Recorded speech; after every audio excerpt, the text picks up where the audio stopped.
There's a detail about your life you probably haven't noticed. You're not addicted to winning. You're addicted to almost winning. Not the moment you cross the line, the moment right before it. That tight feeling in your chest, that spark behind your eyes, that voice that says, just a little more, and then you'll finally feel okay. That's not motivation. That's the reward trap. Think about how your day starts. You don't wake up and say, today I want to feel peaceful, grounded, present. You say, what can I move forward? What can I fix? What can I chase? You reach for your phone before you reach for your thoughts. A notification appears. Your brain lights up. Something might be there. It's rarely life-changing. A like, a message, a comment, a number that went up or down. But your brain isn't waiting for greatness. It's waiting for possibility. And possibility is enough to keep you leashed. You didn't agree to this contract. But somewhere between your first game, your first crush, your first almost there moment, your nervous system did. There's a strange glitch in the way the human brain works. When you imagine something good happening, dopamine rises. When you move toward that thing, dopamine rises again. When you finally get it, there's a spike, and then a drop. The buildup feels like an expanding universe. The arrival feels like a room that suddenly shrinks.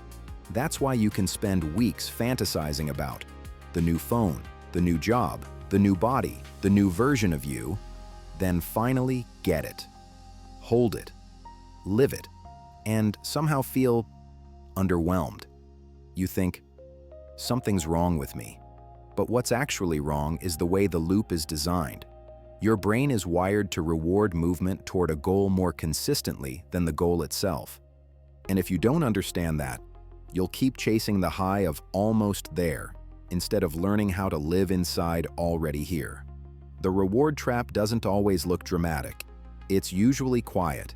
It looks like opening a productivity app, organizing tasks, color-coding your future, and never actually doing the difficult one. Watching self-improvement videos back-to-back, feeling your life changing, while you're sitting in the exact same chair you were in last year, checking your bank balance 3 times in a day, as if the numbers will magically shift just because you're anxious enough. Refreshing messages or socials, not because you expect something important, but because your nervous system is bored and craving that tiny hit of maybe. The trap whispers, you're almost there. And because almost feels alive, you keep choosing it over enough. You might not realize how deep this runs. You might have trained your brain to believe that calm is suspicious and contentment is dangerous, because if you're calm, you might miss an opportunity. If you're content, you might stop pushing. So your system clings to tension, to unsolved problems, unfinished projects, unanswered messages, unreached goals, just to keep that spark of, I'm on my way alive. But look at the cost. You struggle to enjoy a quiet walk without reaching for your phone.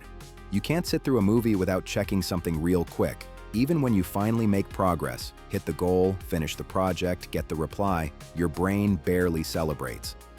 It just says, what's next? Your life becomes a hallway of doors you never fully walk through, just hands on handles, forever turning, never entering. The reward trap survives on a few convincing lies. Lie 1. Once I reach this, I'll finally relax. You promise yourself peace after the next milestone, after the exam, after the promotion, after the launch, after you fix yourself. But peace is a skill, not a prize. If you never practice it on the way, you won't magically know how to live in it once you arrive. Lie 2. I need more motivation. You think the problem is that you're not hyped enough, so you chase more energy, more pressure, more deadlines, more noise. But half the things you call motivation are just anxiety with better marketing. You don't always need more drive. Sometimes you need less friction, less clutter, less self-punishment. Lie 3. If I feel empty, it means I chose the wrong goal. You hit a milestone, feel strangely nothing, and assume you climbed the wrong mountain, so you switch mountains. New job, new path, new identity. But if you keep dragging the same "nothing is ever enough" mindset up every mountain, don't be surprised when the summit always feels the same. Here's the paradox that most people never notice. The more you chase a feeling, the less likely it is to stay when you find it. Chase happiness directly. You become hypersensitive to anything that disrupts it. Chase success as proof of your worth. You turn every setback into evidence against yourself. Chase love to fix your emptiness, and you turn relationships into emotional ATMs instead of shared spaces. The reward trap turns life into a slot machine. Pull the lever, hope for alignment, tell yourself, next one, we'll do it. But what if the problem isn't that you haven't hit the jackpot yet? What if the problem is that you're still sitting at the machine? Escaping the reward trap doesn't mean abandoning ambition, quitting goals, or pretending you don't care. It means changing the way your nervous system relates to progress. Here are 3 quiet shifts that change everything. Shift 1. Celebrate actions, not outcomes. Instead of asking, "Did I win?" ask, "Did I show up the way I said I would?" You stop feeding your brain only with rare, dramatic payoffs and start rewarding consistency.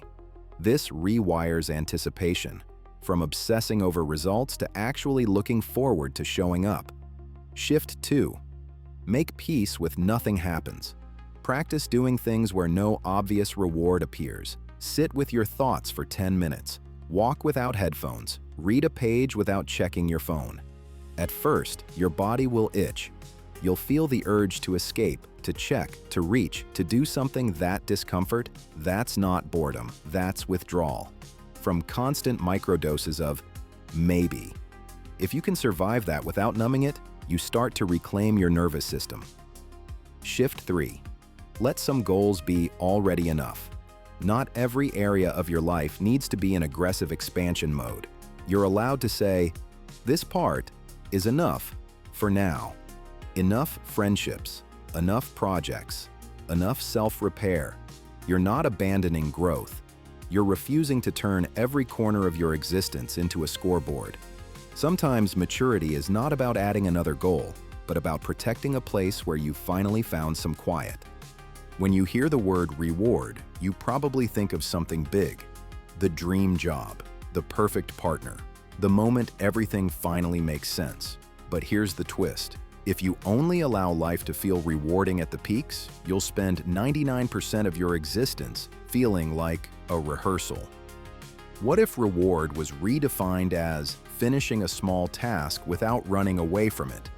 Choosing one meaningful conversation over 10 shallow distractions, feeling a wave of anxiety and deciding not to obey it immediately. Being present for a moment you know you'll miss someday, even if nothing special is happening. This isn't about lowering your standards, it's about upgrading your awareness. You're not meant to live only for cliff edge moments. You're meant to live for the texture of the path itself. One day, you'll notice something. You'll check your phone and realize you don't need anything to be there for today to still matter. You'll finish a task, and instead of sprinting to the next, you'll pause. Not out of laziness, but out of respect. You'll feel anticipation rise, that familiar pull of "what if?" And instead of letting it drag you by the collar, you'll smile and say, "You can walk with me, but you don't get to drive." That's when you'll know you've stepped out of the reward trap. Not because you stopped dreaming, or stopped striving, or stopped caring, but because you finally understood this. The real reward is not at the end of the journey. The real reward is becoming someone who doesn't need the future to justify the present. And from that place, every step forward stops being a desperate bargain and starts being a conscious choice. So, what about you?